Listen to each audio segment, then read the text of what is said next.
നമ്മളെ ഏവരെ അലട്ടിക്കൊണ്ടിരിക്കുന്ന ഒരു രോഗമാണ് പൈൽസ്. ഇന്നത്തെ ആ ഭക്ഷണക്രമങ്ങളിലും അതുപോലെ തന്നെ ഇന്നത്തെ കാലാവസ്ഥയ്ക്കും ഒത്തിരിയേറെ പേർക്ക് പുറത്ത് പറയാൻ മടിക്കുന്ന ഒരു അസുഖം കൂടിയാണ് പൈൽസ് അഥവാ മൂലക്കുരു.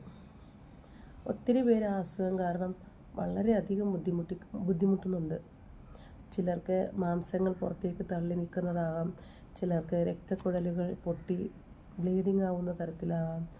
അങ്ങനെ പല തരത്തിലും പൈൽസ് എന്ന രോഗം നമ്മൾ ഏവരെയും ഒത്തിരി അധികം ബുദ്ധിമുട്ടിക്കുന്നുണ്ട്.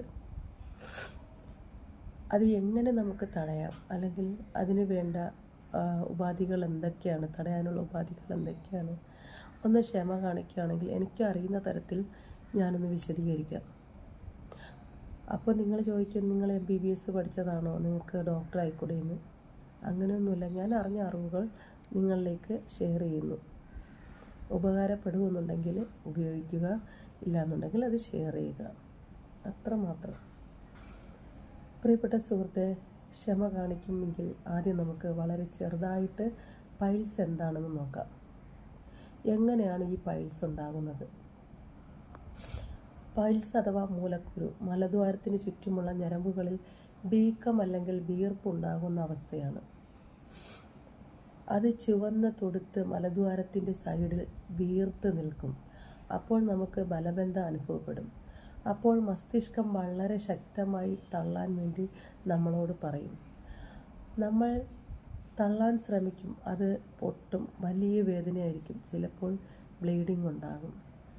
കാരണം നമുക്ക് ഈ ഡിഫിക്കേഷൻ പ്രോസസ്സിൽ ഇത് പുറത്ത് കളയുക എന്നുള്ളതായിരിക്കും നമ്മുടെ ലക്ഷ്യം. എന്തായാലും അത് പുറത്ത് പോയല്ലേ പറ്റൂ. അപ്പോൾ അതായിരിക്കും നമ്മളുടെ വലിയൊരു ലക്ഷ്യം. നമ്മുടെ ആ വേദനയോ നമ്മളുടെ അത് പൊട്ടിപ്പോകുന്നുള്ള ആ ഒരു ടെൻഷനോ ഒന്നും ആ സമയത്ത് ഉണ്ടാവില്ല. അപ്പോൾ നമ്മുടെ സമാധാനം മുഴുവൻ പോയിട്ട് സകല ശക്തിയും എടുത്ത് നമ്മൾ സമ്മർദ്ദം ചെലുത്തി അപ്പോൾ ഇത് വലിയൊരു പ്രശ്നങ്ങൾക്ക് കാരണമായിട്ട് മാറുകയും ചെയ്യും. മലബന്ധം അതെങ്ങനെയാണ് ഉണ്ടാകുന്നത്?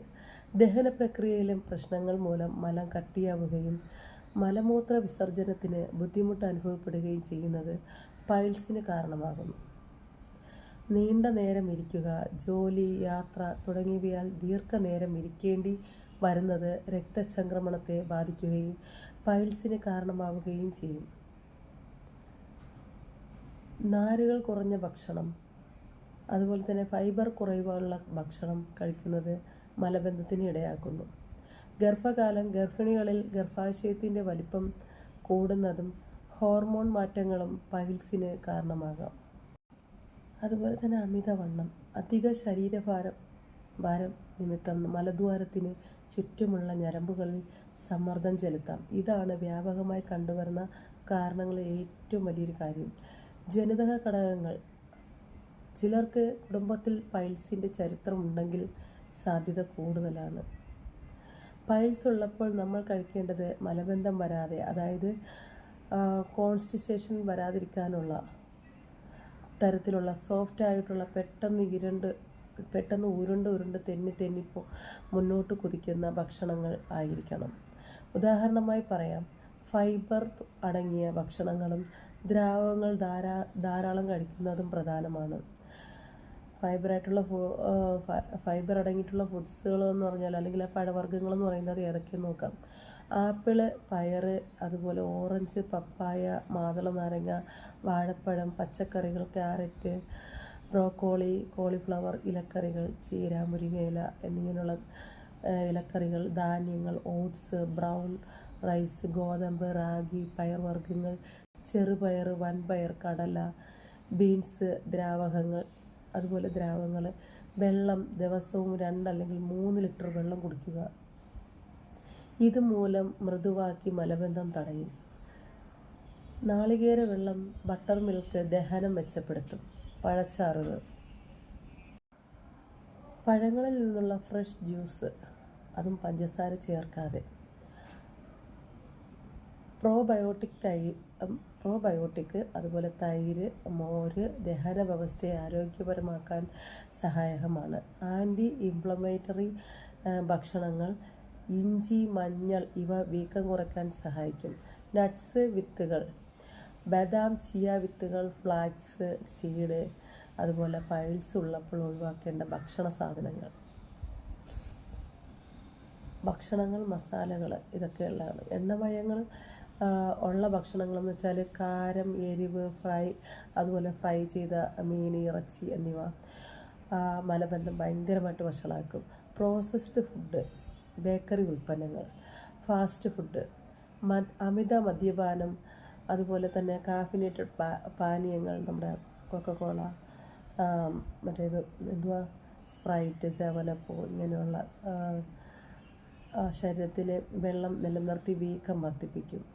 അതുപോലെ തന്നെ ശരീരത്തിൽ നിന്ന് ജലാംശം കുറയ്ക്കുകയും ചെയ്യും ഇങ്ങനെയുള്ള പാനീയങ്ങൾ നമ്മൾ കുടിക്കുമ്പോൾ. പിന്നെ അമിതമായിട്ടുള്ള ഉപ്പ് നമുക്ക് ശരീരത്തിലെ വെള്ളം നിലനിർത്തി നമ്മുടെ ശരീരത്തിനുള്ള വീക്കം വർദ്ധിപ്പിക്കും. ദിവസവും 20 അല്ലെങ്കിൽ 30 മിനിറ്റെങ്കിലും നടക്കണം. യോഗ മസ്റ്റായിട്ട് ചെയ്യണം. മലവിസർജന ശീലം, ടോയ്ലറ്റിൽ ദീർഘനേരം ഇരിക്കുന്നത് ഒഴിവാക്കണം. പൈൽസിൻ്റെ ലക്ഷണങ്ങൾ: വേദന, രക്തസ്രാവം, ചൊറിച്ചിൽ. അത് രൂക്ഷമാണെങ്കിൽ ഉടനെ തന്നെ ഒരു ഡോക്ടറെ സമീപിക്കുക. ആധുനിക മെഡിക്കൽ സയൻസിലെ പൈൽസ് വളരെ ചെറിയൊരു കാര്യമാണ്. 100% വിജയകരമായി ഇതിനെ ട്രീറ്റ്മെൻറ്റ് ചെയ്യാവുന്നതാണ്. വേദനയില്ലാത്ത അത്യാധുനിക ട്രീറ്റ്മെൻറ്റുകൾ ഇന്ന് നമ്മുടെ നാട്ടിൽ ലഭ്യമാണ്. അപ്പോൾ കൂടുതലായിട്ടൊന്നും ഞാൻ പറയുന്നില്ല. എനിക്കറിയുന്ന അറിവുകൾ ഞാൻ ഷെയർ ചെയ്യുന്നു എന്നുള്ളത് മാത്രം. ഇതിൻ്റെ അടിസ്ഥാനത്തിൽ നിങ്ങൾ സ്വന്തമായിട്ട് ട്രീറ്റ്മെൻറ്റുകളൊന്നും ചെയ്യണമെന്നില്ല. നിങ്ങളൊരു ഡോക്ടറെ കൺസൾട്ട് ചെയ്തിട്ട് ഈ പറഞ്ഞതൊക്കെ ശരിയാണോ എന്ന് ഉറപ്പ് വരുത്തിയതിന് ശേഷം ഇത് നമ്മുടെ ഭക്ഷണ പദാർത്ഥങ്ങളിലും അല്ലെങ്കിൽ ദൈനംദിനമുള്ള നമ്മുടെ ജീവിതത്തിലും മാറ്റം വരുത്തുക. Stay healthy. A good day. Bye. അതെ, ബൈ പറയുന്നതിന് മുമ്പ് നിങ്ങൾക്ക് ഞാനിടുന്ന വീഡിയോസ് ഇഷ്ടപ്പെടുകയാണെങ്കിൽ അല്ലെങ്കിൽ ഉപകാരപ്രദമാകുന്നവർക്ക് ഒന്ന് ഷെയർ ചെയ്ത് സഹായിക്കുക. സബ്സ്ക്രൈബ് ഒട്ടും മറക്കരുത്. അതുപോലെ തന്നെ കമൻസ് രേഖപ്പെടുത്തണം. തെറ്റാണേലും ശരിയാണേലും എനിക്ക് നിങ്ങൾ തരുന്ന കമൻസിലൂടെയാണ് കുറച്ചുകൂടി വിപുലീകരിച്ച് എനിക്ക് കമൻസുകൾ പിന്നെയും വീഡിയോസൊക്കെ ചെയ്യാൻ പറ്റുന്നതും അതുപോലെ അറിയുന്ന അറിവുകൾ ഷെയർ ചെയ്യാൻ പറ്റുന്നതും. അപ്പോൾ നമ്മളെ ചാനൽ സബ്സ്ക്രൈബ് ചെയ്യാനും മറക്കരുത്. കമൻറ്റ് ലൈക്ക് ചെയ്യാൻ മറക്കരുത്. അതുപോലെ തന്നെ നമ്മുടെ ബെല്ലൈക്കൺ അമർത്താൻ ഒട്ടും മറക്കണ്ട. കാരണം ഇടുന്ന വീഡിയോസൊക്കെ അപ്പോൾ നിങ്ങൾക്ക് നോട്ടിഫിക്കേഷൻ കിട്ടാൻ വേണ്ടിയിട്ട് ബെല്ലൈക്കൺ അമർത്തിയേ പറ്റുള്ളൂ. അപ്പോൾ ഉപകാരപ്രദമായവർക്ക് നമ്മുടെ വീഡിയോ ഷെയർ ചെയ്ത് സഹായിക്കുക.